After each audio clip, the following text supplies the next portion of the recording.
டேஸ்டியான பாறை மீன் குழம்பு வைக்க போகிறோம். காஞ்ச மிளகா, தக்காளி, சோம்பு இது மூணையும் மிக்சியில் போட்டு நல்லா பேஸ்ட்டாக அரைச்சிக்கணும்.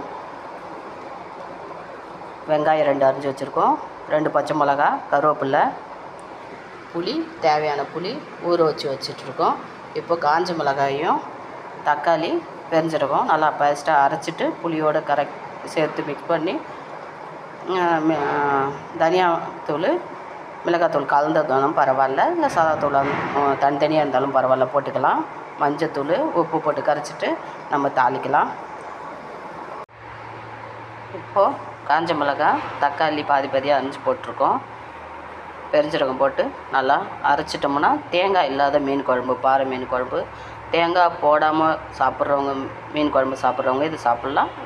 எல்லோருமே தேவைன்னா தேங்காய் அதில் சேர்த்துக்கலாம். தேங்காய் சேர்த்தா கொஞ்சம் காரம் கொஞ்சம் இது காரம் கொஞ்சம் கம்மி பண்ணி, மிளகாத்தூள் போடும்போது, கலந்த மிளகாத்தூள் போடும்போது கொஞ்சம் காரத்தை கம்மி பண்ணிக்கணும். இந்த காஞ்ச மிளகா போட்டு தக்காளி, பெருஞ்சீரகம் போட்டு அரைச்சி புளி கரைச்சிட்டு இதை போட்டு கரைச்சிட்டு இந்த பேஸ்ட்டை போட்டு கரைச்சிட்டு அதுக்கப்புறம் மிளகாத்தூள், உப்பு போட்டு மஞ்சத்தூள் போட்டு செஞ்சு பாருங்கள். டேஸ்டியாக இருக்கும். இந்த மிளகா சேர்த்து அரைக்கிறது அவ்வளோ டேஸ்ட்டாக இருக்கும். காஞ்ச மிளகா சேர்த்து அரைக்கிறது செஞ்சு பாருங்கள், நல்லாயிருக்கும். இப்போது குழம்புக்கு தேவையான பாறை மீன் எடுத்து வச்சுருக்கோம். குட்டி பாறை மீன் முழுசாகவே போட்டுடலாம், நல்லாயிருக்கும். தக்காளி, பெருஞ்சீரகம், காஞ்ச மிளகா, கொஞ்சம் மஞ்சத்தூளும் அதிலே போட்டுட்டோம். நம்ம போட்டு பேஸ்ட்டாக அரைச்சி வச்சுட்டோம். இதை புளியோடு கலந்து புளி கரைச்சிட்டு உப்பை போட்டு புளி கரைச்சிட்டு மீன் குழம்புக்கு, அதுக்கப்புறம் காரம் எவ்வளோ தேவைப்படுதோ அந்த அளவுக்கு நம்ம காரம் போட்டுக்கலாம். மிளகாத்தூள், தனியாத்தூள் போடும்போது கலந்ததாக இருந்தாலும் சரி, தனித்தனியாக போட்டாலும் சரி, போட்டு கரைச்சிட்டு வடகம் போட்டு தாளிப்போம். இது குட்டி பாறை மீன். தேங்காய் போடாமல் குழம்பு வைக்கிறவங்களுக்கு இது யூஸ் ஆகும். இல்லை நார்மலாக தேங்காய் போட்டு தான் செய்யணுன்னா இந்த தக்காளியோட தேங்காய் எவ்வளோ சேர்க்கணுமோ சேர்த்துக்கலாம், நல்லாயிருக்கும். புளி கரைச்சிட்டோம். இப்போது தக்காளி, காஞ்ச மிளகா, பெருஞ்சீரகம், கொஞ்சம் மஞ்சத்தூள் போட்டு பேஸ்ட்டாக நல்லா அரைச்சோம். அந்த பேஸ்ட்டு இதை கலந்துட்டோம். நம்ம தேவையான அளவு மல்லித்தூள், மிளகாத்தூள் அதில் கலந்து காரத்துக்கு ஏற்றபடி கலந்து வச்சுட்டேன்.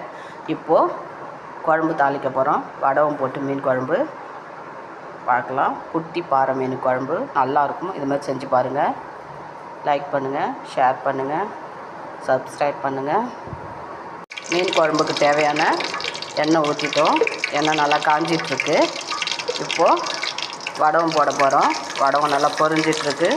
இப்போது அதில் கொஞ்சம் வெந்தயம் போட்டுக்கலாம். கொஞ்சமாக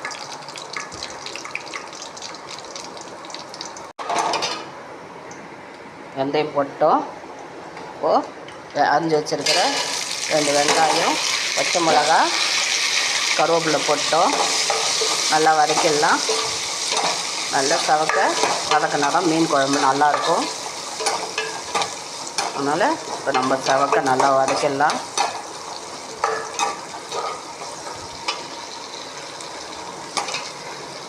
நல்லா வதங்கிட்டுருக்கு. செவந்து வருது பாருங்கள். வடகம், 2 பச்சை மிளகா, கருவேப்பிலை, மீனை கழுவும்போது கழுவி முடிச்சிட்ட பிறகு ஒரு ஸ்பூனு சால்ட்டு, எந்த சால்ட்டு அதை போட்டு கொஞ்சம் மஞ்சத்தூள் போட்டு வச்சிட்டோம்னா அந்த நல்லாயிருக்கும் மீன் குழம்பு. திரும்ப ஒரு தடவை இது போடும்போது வாஷ் பண்ணி எடுத்துக்கலாம். அழகாக க்ளீனாக வெள்ளையாக இருக்கும் மீன். இப்போது கரைச்சி வச்சுருக்கிறத மிளகாத்தூள், புளி கரைசல் எடுத்து நம்ம இதில் ஊற்ற போகிறோம்.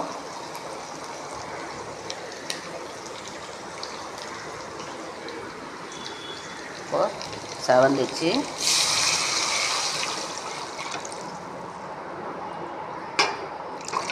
ஊற்றிட்டோம்.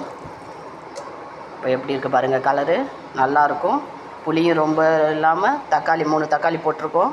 டேஸ்டியாக நல்லாயிருக்கும். தேங்காய் போடாத பாறை மீன் குழம்பு செஞ்சு பாருங்கள். இது மாதிரி நல்லா கொதித்தோடனே நம்ம மீனை போட்டு இறக்கிடலாம். கொதிச்சிட்ட பிறகு நம்ம வீடியோ போடலாம்.